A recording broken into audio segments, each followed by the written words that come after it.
Assalamu alaikum everyone, this is Fahad and you're watching your own favorite YouTube channel, Speak English with Fahad. Today is 16th of December 2020 and today's Dawn editorial is about India, farmers struggle. अच्छा, यहाँ पे किसानों की कोशिशों के हवाले से बताया गया है। फार्मर्स के आगे ना एक अपोस्ट्रोफी का साइन है। पंक्चुएशन के हवाले से एक बड़ा इंपॉर्टेंट रूल है अपोस्ट्रोफी का, कि जितने भी सिंगुलर नाउन आते हैं, फॉर एग्जांपल अगर हम फार्मर की बात करते हैं, फार्मर्स अगर हमने करना है यानी एक किसान की हम बात करते, तो उसमें जब हम पोजेशन की बात करते तो फिर फार्मर के बाद अपोस्ट्रॉफी लगा के फिर हम एस लगाते। लेकिन जितने भी प्लूरल नाउन्स आएंगे, ठीक है, उनमें जैसे फार्मर्स आ गया तो इसके आगे आप अपोस्ट्रॉफी लगाएंगे, इसके बाद एस लगाने की ज़रूरत नहीं है, पोजीशन के तौर पे इस्तेमाल होगा। इसको ज़रा डिटेल में डिस्कस कर लेते हैं इंडिया में चलती हुई सूरत हाल के हवाले से। Indian farmers have been braving police violence and incurring abusive outburst from pro government media to stridently reject recent laws passed by Prime Minister Narendra Modi's government. India के जो फार्मर्स हैं हैव बिन ब्रेविंग, वो बड़ी बहादुरी के साथ जो है मुकाबला कर रहे हैं पुलिस की वायलेंस का और उसकी मुश्किलात का, जो एब्यूज़िव आउटबर्स्ट आई है प्रो गवर्नमेंट मीडिया की तरफ से, और उन्होंने बहुत ज़्यादा ताकत का मुजाहरा किया है कि रिसेंटली जो एक कानून पास हुआ है प्राइम मिनिस्टर नरेंद्र मोदी की गवर्नमेंट का, उसके अगेंस्ट। अब यहाँ पे हैज़ बिन ब्रेविंग है, हैज़ बिन ब्रेविंग ये बेसिकली पैसिव है प्रेजेंट परफेक्ट का। और उसके बाद आता है जी, the laws passed in September और perceived as favouring India's big businesses in an equal bargain. ये जो लॉज पास्ट किए गए, ठीक है, ये पास्ट की बात है, सितंबर में, आर परसीव्ड ये समझे गए हैं या इनसे जाहिर हुआ है कि ये फॉर्मिंग इंडियाज़ इंडिया के जो बड़े बिजनेसमैन हैं उनको फेवर करें इन एन इक्वल बार्गेन, जिसमें उनकी बार्गेन जो है वो अनइक्वल है, यानी बराबरी के हुकूक नहीं है।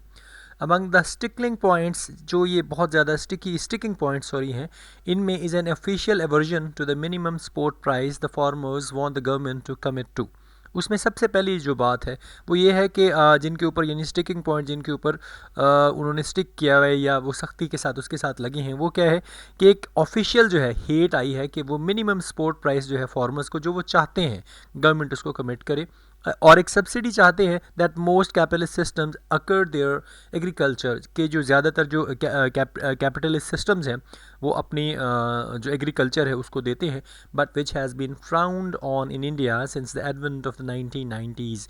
फ्राउंड का लफ्ज़ी मतलब होता है एंगर्ड, नाराज़ कर देना। ये अभी तक जो है उससे पीछे है इंडिया में, तब से ये 1990 से इससे पीछे हैं फ्री मार्केट पॉलिसीज़, जिनको हम फ्री मार्केट पॉलिसीज़ के नाम से जानते हैं।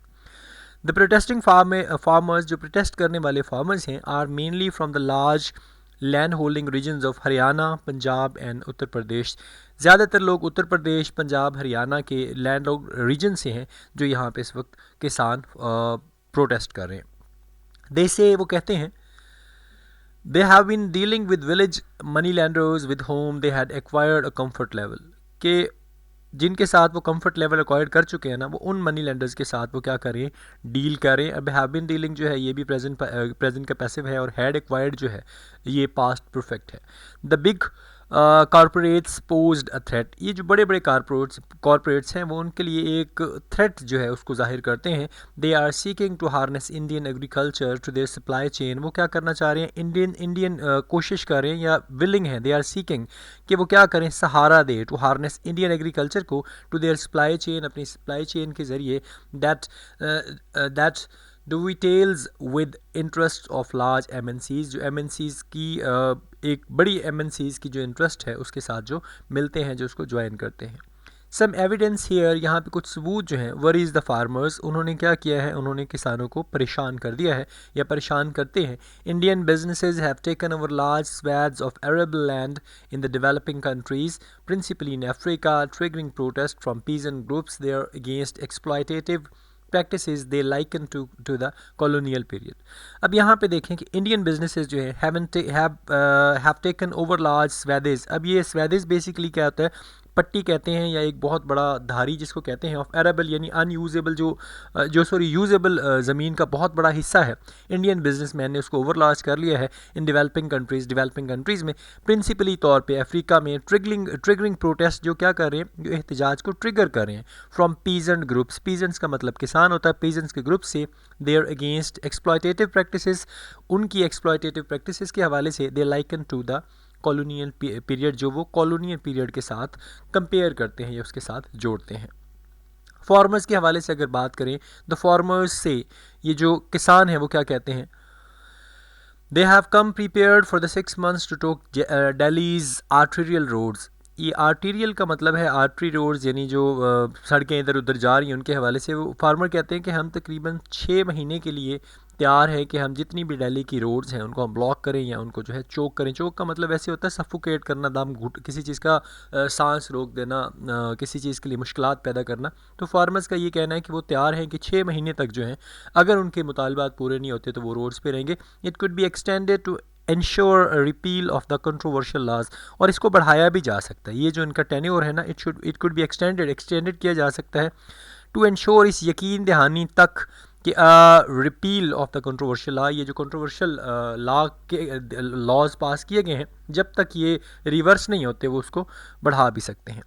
ऑलरेडी अभी तक the stand of is being seen, ये जो स्टैंड ऑफ है इसको देखा जा सकता है as a political liability, political माशी लायबिलिटी के तौर पे, या वैसे लायबिलिटी का मतलब होता है रिस्पॉन्सिबिलिटी, जिम्मेदारियों के तौर पे। Mister Moody had not anticipated, जिसके बारे में मिस्टर मूडी ने एंटिसिपेट नहीं किया था। द स्वादिश जागरण मंच, ये अब एक नाम है, द स्वादेशी जागरण मंच, यानी इनका जो मंच है, which is affiliated to the Rashtriya Swayam Sevak Sangh, अब ये भी इंडियन एक नाम है जो उसके साथ एफिलिएटेड है, जुड़ा हुआ है, has termed the 3 form bills cleared by both houses of parliament एमिड much protest by the opposition. उन्होंने टर्म किया है कि ये जो उसको ऐसे लिया है कि जैसे द 3 जो फॉर्म बिल्स हैं वो दोनों पार्लियामेंट हाउसेस की तरफ से जो है वो क्लियर हों, जिसके दरमियान में अपोजिशन है या एहतजाज है।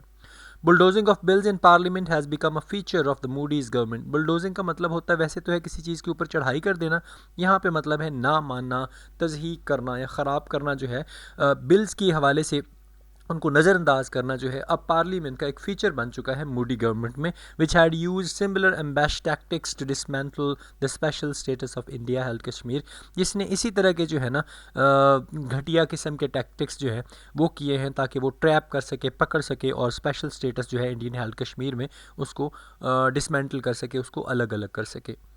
Eight stake is the farmers produce trade and commerce promotion and financial bills. अब ख़तरे में क्या चीज़ है, फार्मर की जो प्रोड्यूस ट्रेड एंड कॉमर्स है यानी प्रमोशन फैसिलिटेशन बिल जो है 2020 वो ख़तरे में है।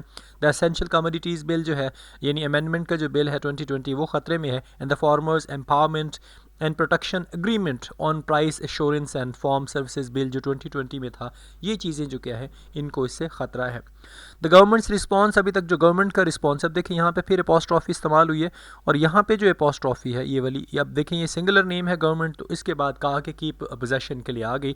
The government so far has swung between cardily meeting farmer leaders and describing them as anti-nationals। अभी तक जो है गवर्नमेंट जो है वो अभी तक लटकी हुई है दोनों के दरमियान, ठीक है। एक तो जी वो कह रहे हैं कि जी ये फार्मर लीडर्स हैं, और दूसरा क्या कह रहे हैं, describing them as anti national, कि ये तो जी एंटी नेशनल हैं, एक लीडर्स हैं, तो इनके दरमियान गवर्नमेंट जो है अभी वो लटकी हुई है। टीवी चैनल्स जितने भी हैं जो लॉयल हैं, जो वफादार हैं तो मिस्टर मूडी के साथ have called the peaceful protest, उन्होंने इस पीसफुल प्रोटेस्ट को भला क्या कहा है, as the work of Khalistan and Maoist, उन्होंने इसको खालिस्तान और मायसिस्ट का नाम दिया है, मॉइस्ट का नाम दिया है। अबाउट एन एलिगेशन, एक एलिगेशन के हवाले से, that the opposition Congress party was instigating, जिसको अपोजिशन कांग्रेस पार्टी जो है वो इंस्टिगेट कर रही थी the farmers to destabilise mister Modi, के वो फार्मर जो हैं वो मूडी गवर्नमेंट को डिस्टेबलाइज करना चाहते हैं। अब पंजाब फार्मर सेड, जिसके बारे में पंजाब से एक किसान ने कहा, if the Congress had the means to mobilise hundreds of thousands of farmers, अगर कांग्रेस के पास ज़राए थे कि वो मोबिलाइज़ करते हज़ारों सैकड़ों या हज़ारों किसानों को, their women and children included, जिनमें उनके बच्चे और औरतें भी शामिल होते, the party would have won the general election, तो पार्टी जो है वो जनरल इलेक्शन जीत चुकी होती। So that was the hot topic, hot cake of today, जिसको मैंने डिस्क्राइब कर दिया है। होप सो आपको पसंद आया होगा। कोई questions, any suggestions, please let me know in the comment box. And अपना बहुत ज़्यादा ख्याल रखा करें, प्लीज़ सब्सक्राइबिंग माई चैनल, और इसके साथ साथ इंशाल्लाह the second video of GRE will be uploaded today, आज शाम तक इंशाल्लाह वो वीडियो भी अपलोड हो जाएगी। अभी के लिए I am extremely sorry because I will have to make it in the morning but it's 2 o'clock, so that's why I am bit late. अपना बहुत ज़्यादा ख्याल रखें। अस्सलाम वालेकुम, अल्लाह हाफिज़।